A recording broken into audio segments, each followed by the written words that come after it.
સમસ્ત વિશ્વની જેમ હવે 2 દિવસ પછી નવા વર્ષના સ્વાગતની ઉજવણી સુરતમાં પણ નાગરિકો કરશે। દર વર્ષની જેમ એક પરંપરા છે, મોટી સંખ્યામાં લોકો જાહેર સ્થળો ઉપર આવે છે, વાહનો લઈને પણ નીકળે છે, પરિવાર સાથે પણ નીકળે છે અને આ ગીર્દી આ ઉજવણીના માહોલના ગેરલાભ કેટલાક તત્વો લેતા હોય છે। આ વર્ષે પોલીસ દ્વારા સવિશેષ અનેક વ્યવસ્થાઓ એવી ગોઠવવામાં આવી છે જેથી લોકો ઉજવણી તો કરે પરંતુ કાયદાની મર્યાદામાં રહીને કરે, બીજાના માટે અગવડ ઊભી ના કરે એવી રીતે કરે। સાથે સાથે પોલીસ દ્વારા જે વ્યવસ્થાઓ ગોઠવવામાં આવી છે નાગરિકોની સુખાકારી માટે એની પાલના પણ કરે, આના મુજબ વર્તન કરે। ખાસ કરીને ઉજવણી કરવામાં યુવાન પેઢીમાંથી ઘણા બધા લોકો ડ્રગ્સ અને દારૂનો સેવન કરવામાં ઉજવણી છે એવું માનતા હોય છે। નો ડ્રગ્સ ઇન સુરત સિટીના જે અભિયાન સુરત સિટીમાં છેલ્લા 3 વર્ષથી ચાલી રહ્યું છે એની કડક અમલવારી ચાલુ છે અને ખાસ કરીને 31મી ડિસેમ્બર એટલે આજથી દરરોજ ખાસ ચકાસણી આ બાબતે હાથ ધરવામાં આવશે।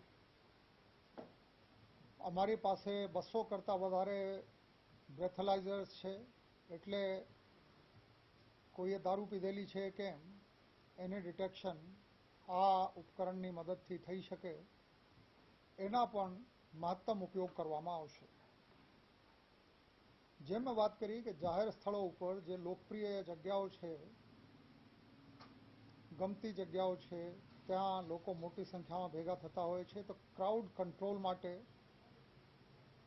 જનમેદની અવ્યવસ્થિત રીતે એકબીજાને નડે નહીં અને ટ્રાફિકની વ્યવસ્થા સુચારુ રહે એટલા માટે જાહેરનામા પણ બહાર પાડવામાં આવ્યા છે।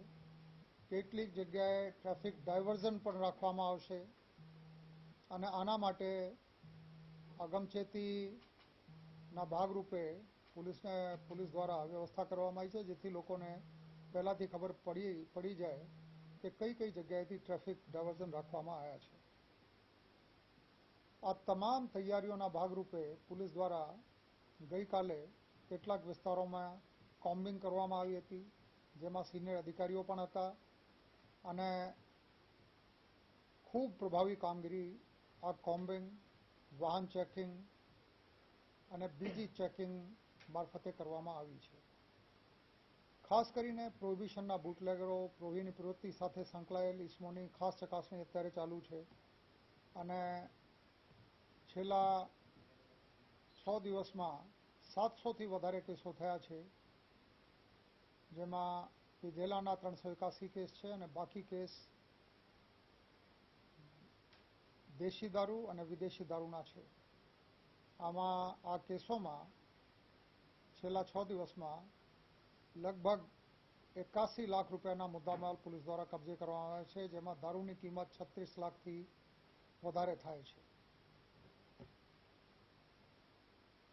જે ભયજનક રીતે ડિક્કી ખોલીને ડિક્કીમાં બેસાડીને કે 4 વ્હીલરની બોનેટ ઉપર બેસીને લોકો ફરતા હોય છે, હવે આ ઉજવણી કરવાની કોઈ રીત નથી।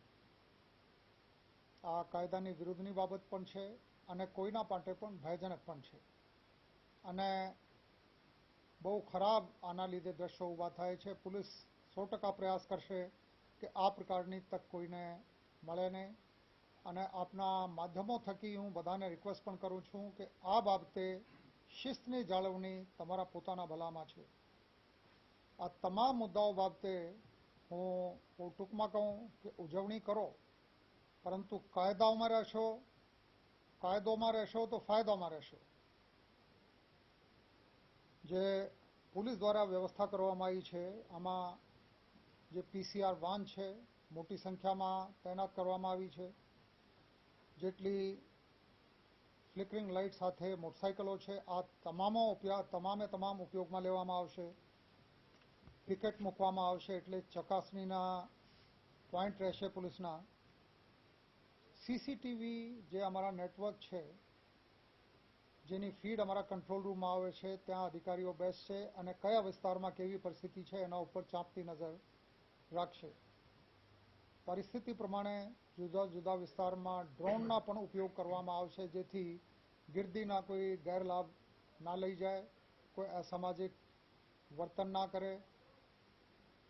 આની સાથે સાથે બહુ મહત્વપૂર્ણ એક બાબત છે, કેમ કે બધા લોકો ઉજવણીમાં નીકળતા હોય છે, તો આમાં મહિલાઓ અને દીકરીઓ પણ નીકળતી હોય છે. કોઈ ગેરવર્તન કોઈની સાથે ના થાય, કોઈ અનિચ્છનીય બનાવ ના બને, આના માટે બધાને હું વિનંતી કરું છું કે આ પ્રકારના ઓકેઝનમાં કોઈ અજાણ્યા માણસ સાથે હરવાનું ફરવાનું ટાળો. જ્યાં સુધી શક્ય હોય તમારા ખાસ પરિવારના લોકોની સાથે રહો. અજાણ્યા માણસની સાથે કોઈ અવાવરું જગ્યા ઉપર જવાનું કે હોટલમાં જવાનું અચૂક ટાળવું જોઈએ. જે ડ્રંકન ડ્રાઇવિંગ છે એની બાબતે અમારા અભિયાન પૂરજોરથી ચાલુ છે. દરરોજ સરેરાશ 40થી 50 ઇસમો વિરુદ્ધમાં ડ્રંકન ડ્રાઇવિંગના કેસો કરવામાં આવી રહ્યા છે. મહિલાઓની સલામતીની જે મેં વાત કરી, આના માટે અમારી શી ટીમ અને તમામ પોલીસના અધિકારીઓ અને કર્મચારીઓ ખાસ કાળજી રાખવાના છે. જે कुल